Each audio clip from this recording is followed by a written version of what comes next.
Graça e paz, igreja. Amém? Eu sinto uma imensa alegria em estar aqui com meus amados irmãos, minha família.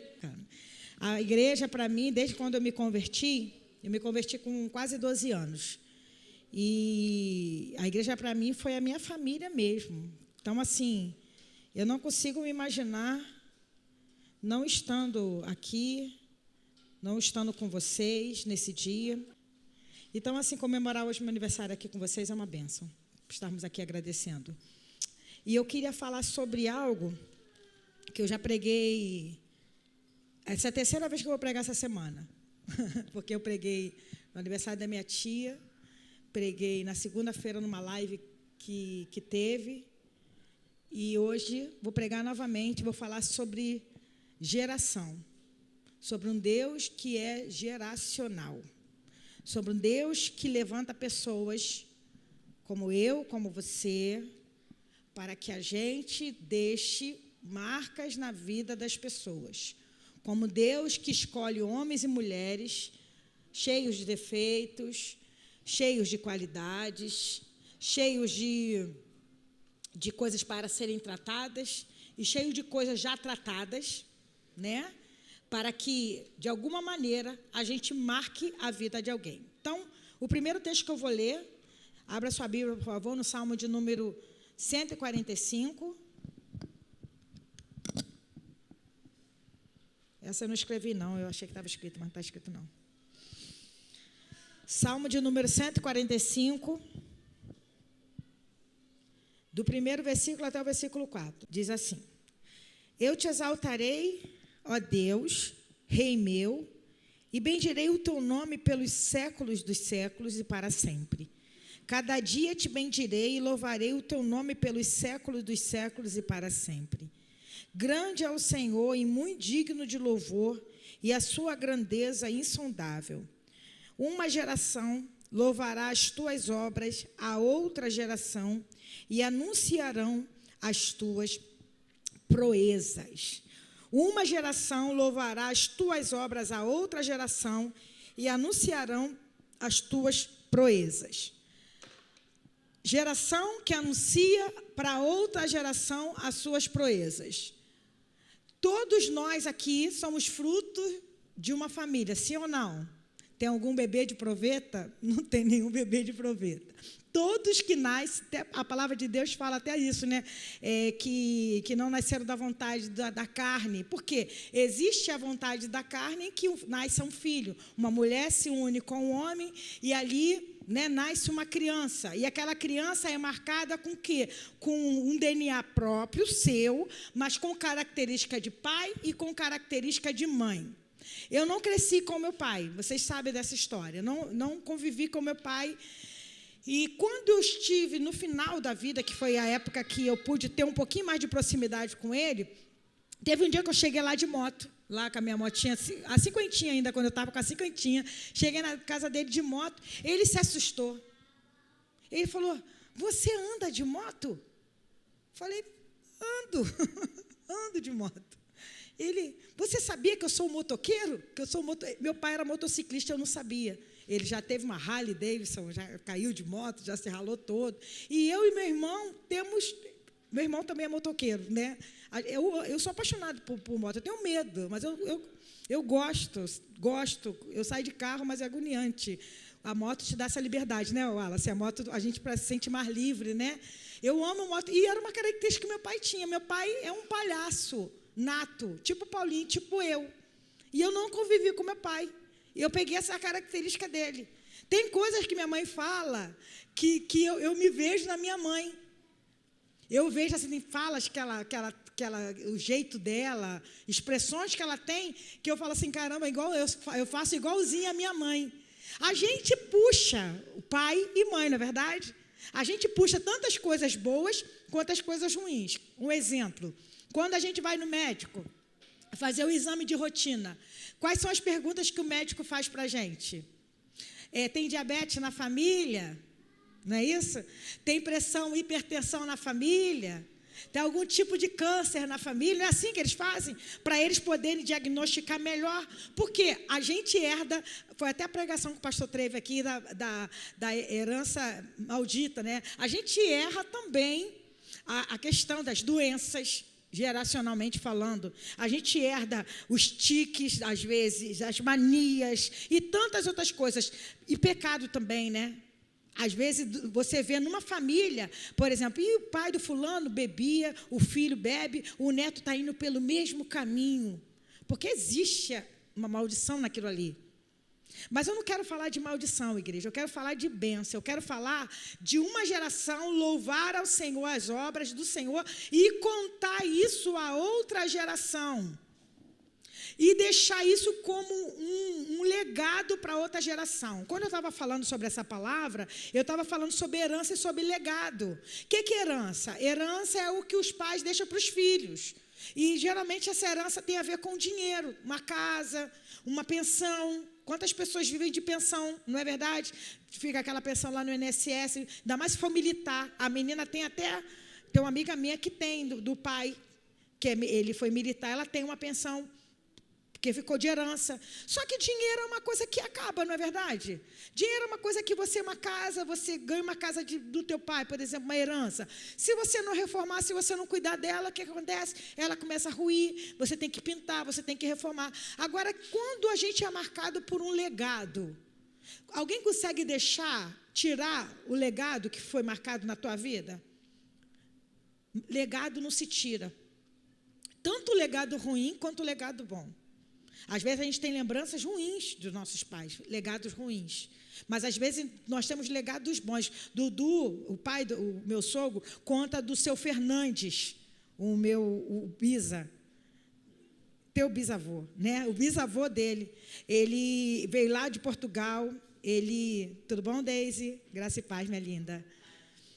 Ele veio lá de Portugal, fugido lá da polícia, porque ele era um revolucionário, ele não aceitava injustiça, ele não era que ele fazia coisa errada, não. Ele não aceitava injustiça. Então, ele enfrentava os polícias, ele era bom numa arte que tinha com a madeira.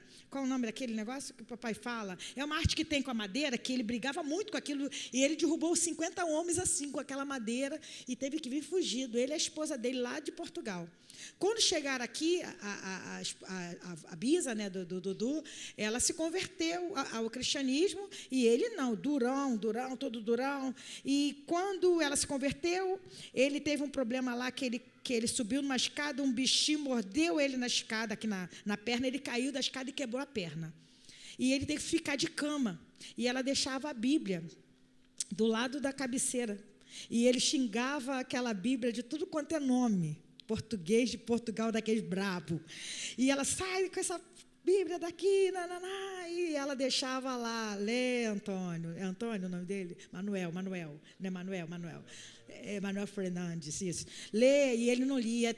E teve um dia que ele pegou a Bíblia, iletrado, gente, não sabia ler, não. Ele pegou a Bíblia e foi nas bem-aventuranças, meu pai falou. Foi nas bem-aventuranças, ele lendo lá, bem-aventurados que choram, porque serão consolados, bem-aventurado nisso. Os mansos, quando falou os mansos, ele se converteu e se tornou um pregador da palavra de Deus. E hoje nós lembramos de um legado de uma bisa lá atrás que aceitou a Jesus. E hoje tem uma família toda na presença de Jesus. Um legado. Vocês estão entendendo, igreja? Qual a tua história de família? Qual é a minha história de família? Por parte de mãe, minha família não é cristã, mas por parte do pai, tem uma... A gente estava lá falando nesse dia do aniversário da minha tia, da minha avó Damares, que aceitou a Jesus e veio contando, morreu com 28 anos de idade e deixou quatro filhos para minha tia Marli cuidar. Tia Marli foi mãe de 4 irmãos aos 9 anos de idade. Ela morreu com 28 anos, a minha bisa, né? Eu acho que é minha bisa. Mas ela deixou um legado, uma marca que até hoje perdura, até hoje está aqui marcada em mim. Qual é o legado que você quer deixar? Qual é o legado que você quer deixar quando alguém se lembrar de você? Porque é interessante no dia do enterro, já viu? Às vezes a pessoa não prestava. Vou falar português, claro, porque é assim mesmo. A pessoa era um Zé, não prestava, tratava todo mundo mal. Aí, quando morre, fala assim, ai, fulano era tão bonzinho. Mas tem aqueles mais ousados que falam assim, bonzinho, ficou me devendo não sei quanto, ou fez isso, ou fez aquilo. Qual o legado que você quer deixar na vida das pessoas? Qual é a marca que você quer deixar na vida das pessoas? O que você quer que as pessoas lembrem de você? Que você é brigão, que você rouba, que você mata, que você é brigão, mas serve ao Senhor. Você é meio brabo, mas você é servo do Senhor. Porque a gente tem as nossas, né? A gente é meio bravo, né? A gente é meio maluquinho, né? A gente é meio doidinho. Mas o interessante não é que você é meio doidinho, ou que você é meio brabo, ou que você... O interessante é que Deus levanta pessoas. Olha como a Bíblia, ela é repleta de exemplos de pessoas. Deus poderia vir escrever a Bíblia, descer um anjo aqui, escrever toda a Bíblia sem usar pessoas. Ele usou. Qual foi a obra que Abel fez? A Bíblia conta de Abel. A obra que Abel fez foi dar um sacrifício ao Senhor, e Deus recebeu, ele morreu. Qual foi a obra que Caim fez? Matar seu irmão. Qual o legado que Caim deixou? De morte. Qual o legado que Abel deixou? De vida. Davi, um homem segundo o coração de Deus, teve erros, cometeu homicídio, cometeu adultério, fez censo, levantou o censo para ver se o povo dele era muito numeroso para se amostrar, mas foi um homem segundo o coração de Deus, escreveu a maioria dos salmos. Por que ele foi segundo o coração de Deus? Porque ele errou, muitas vezes errou, mas toda vez que ele errava, ele se arrependia dos seus pecados, ele se voltava para o Senhor. Qual o legado que Davi deixou para a gente?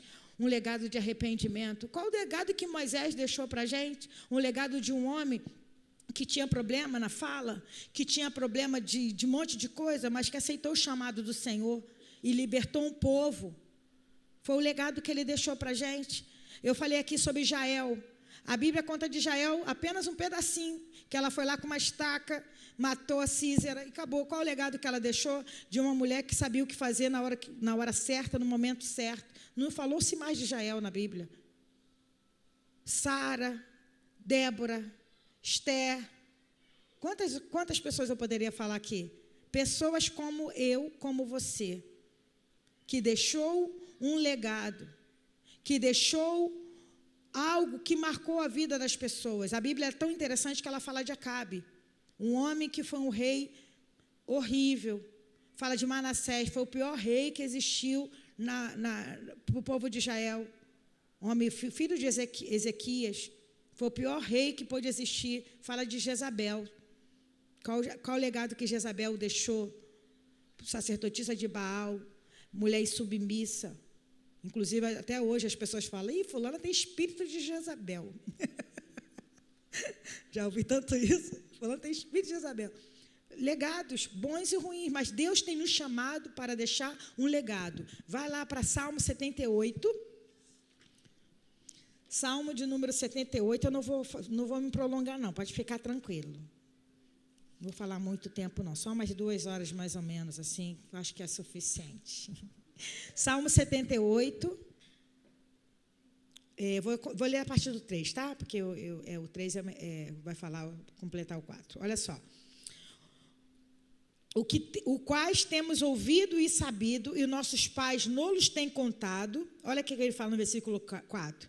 Não os encobriremos a seus filhos, mostrando à geração futura os louvores do Senhor, assim como a sua força e as maravilhas que fez, porque ele estabeleceu um testemunho em Jacó e pôs uma lei em Israel, o qual deu aos nossos pais para que a fizesse conhecer a seus filhos, para que a geração vindoura a soubesse, e os filhos que nascesse, os quais se levantasse e contasse a seus filhos. Na outra versão, que eu gosto, fala assim, o que ouvimos e aprendemos, não encobriremos aos nossos filhos.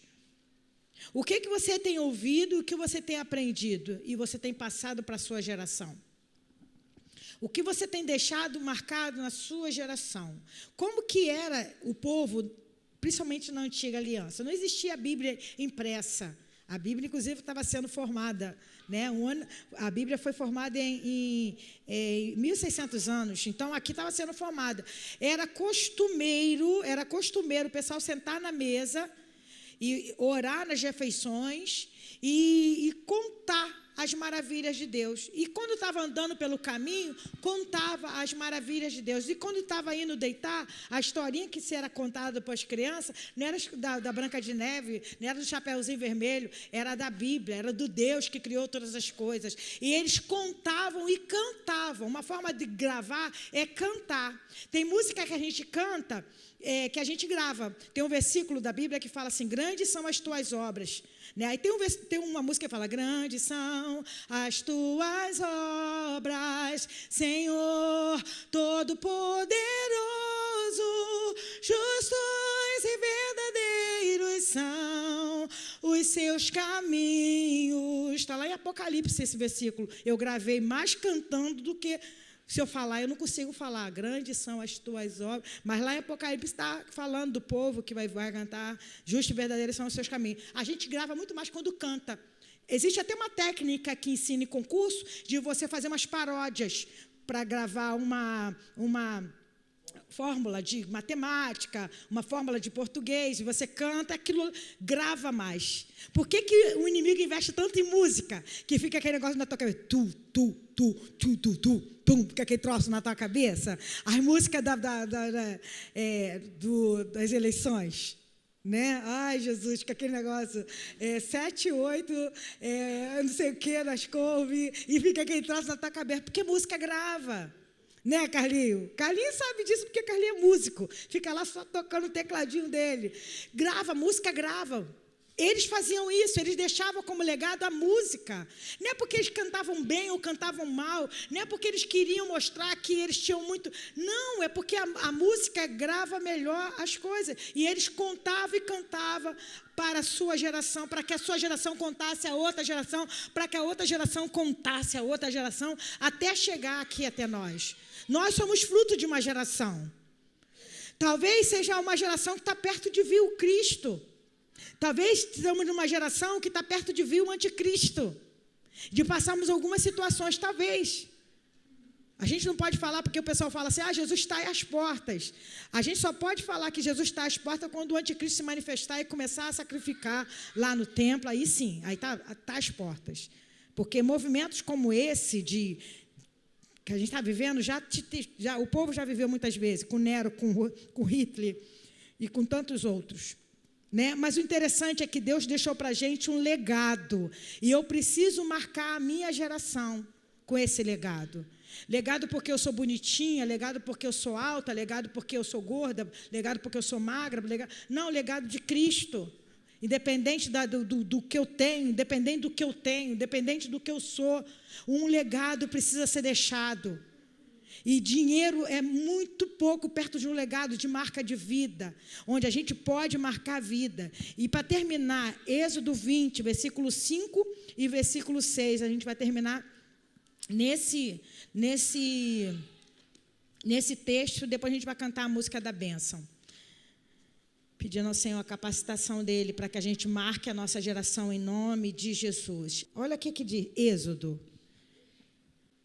20, do versículo 5 e 6, fala assim: não te encurvarás a elas, nem as servirás, porque eu, o Senhor, seu Deus, sou Deus zeloso, que visito a iniquidade dos pais nos filhos, até a 3ª e a 4ª geração daqueles que me odeiam.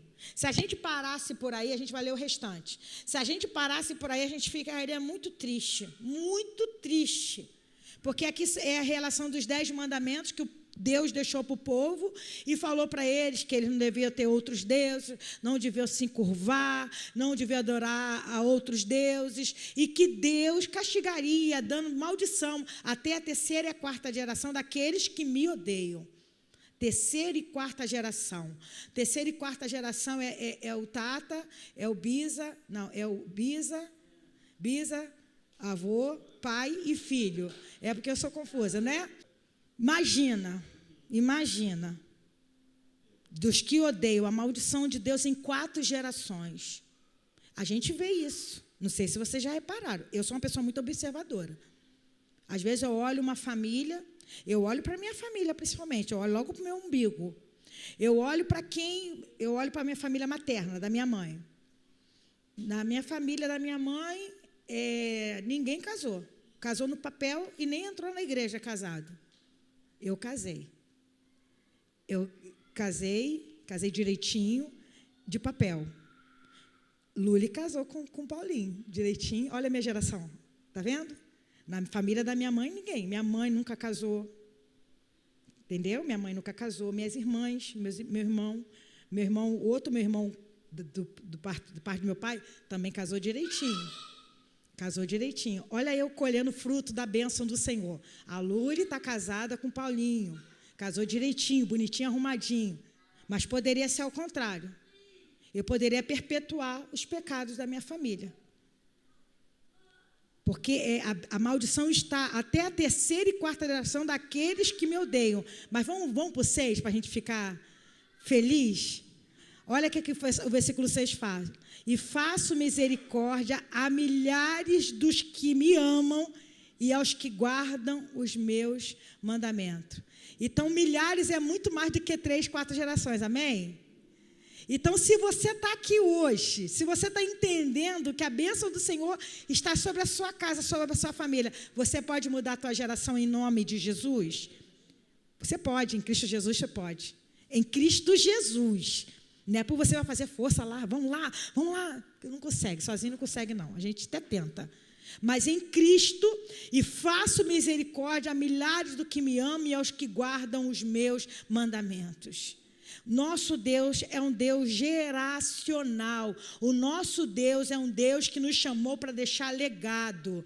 A gente pode trabalhar muito para que nossos filhos tenham um bom estudo? Podemos. A gente pode trabalhar muito para que quando a gente venha a não estar mais aqui, deixar algo para os nossos filhos se sustentarem? Podemos. A gente pode fazer muitas coisas? Podemos. Não é pecado nenhum fazer isso. Mas muito mais do que isso, é você deixar uma marca, um legado. Não estou dizendo só da palavra, um legado de trabalhador, um legado de honestidade, um legado de pessoa que não fala mentira, um legado de uma pessoa honesta, um legado que as pessoas olham na rua e falam assim, aquele ali é um homem, uma mulher de Deus. Esse é o legado que o Senhor quer que a gente deixe na vida dos nossos filhos. Esse é o legado que eu quero deixar na vida dos meus filhos. Esse é o legado que eu quero deixar nessa geração. Eu estou com 47 anos. O tempo passa, mas eu ainda consigo marcar a minha geração de 47 anos, eu consigo marcar uma geração de 60 anos, e eu posso ainda marcar uma geração dos 20, do pessoal de 20 anos, posso. O pessoal dos 10, 12 anos, posso. De uma criança que nasceu hoje, posso, porque eu estou com vida, eu estou aqui. Eu ainda consigo marcar por causa da marca do próprio Cristo que está sobre a minha vida. E assim Deus quer levantar a vida de vocês para a glória e para a honra do Senhor. Esse dia eu estava vendo o testemunho de uma menina que eu sigo uma amiga minha do Face, conheci ela num congresso que eu fui, e ela estava falando dos pais dela. Os pais dela ficaram casados, sei lá, eu acho que uns 60 anos de casados. E eles eram um casal que se conheceu bem novos, casados, tiveram uma penca de filhos, tudo cristãos, ensinaram os filhos na presença do Senhor. A família toda era de coral, cantava. Então, as programações deles eram regadas a louvor e a cantar, né, e a louvar. E o pai dela sempre deixou um exemplo de honestidade muito grande, de honestidade, uma pessoa muito honesta, com a índole muito honesta. E quando o pai dela veio a falecer, agora há pouco tempo, e eu acho que ele já estava com quase 90 anos que ele veio a falecer, quando ela foi pegar as coisinhas, né, depois que ele tinha falecido, 3 meses depois a mãe morreu também. O casal não aguentou ficar longe um do outro. Depois a mãezinha dela morreu. E quando ela foi recolher, ela botou isso no Face, achei tão lindo. Ela foi recolher os documentos, aquelas coisas todas. Ela viu nas coisas dele que ele não deixou uma dívida. Ele não deixou nada pendente dele e da esposa. Ele deixou tudo pago, não tinha nada. E ela falou assim, gente, eu estou falando isso aqui, para a honra e glória de Deus, porque uma das coisas que meu pai... E parece uma família humilde, mas uma família que aprendeu a honrar com os compromissos. E ela falou, se eu estou falando isso aqui para deixar como um exemplo do legado que meu pai deixou para a gente. E ela falando, né, que ele deixou nenhuma dívida, tudo pago, tudo direitinho, tudo arrumadinho, tudo bonitinho. E ele está hoje na presença do Senhor, hoje também com a sua esposa. E eu falei, meu Deus, ajuda-nos. Ajuda-nos, que a gente não deixe nenhuma dívida para os nossos filhos. Os credores batendo na porta. Né? Tua mãe, a Ana, olha só, tua mãe está me devendo, tá? Ela pegou lá comigo, está me devendo 20 mil. Meu Deus, eu fiquei pensando nisso, falei, a gente está brincando aqui, mas que Deus nos ajude a honrar o nome dele, porque honrar o nome do Senhor é muito mais do que vir só na igreja. Honrar o nome do Senhor significa muito mais. Ser um bom cidadão, um bom pagador, servir ao Senhor em todo o tempo. Amém?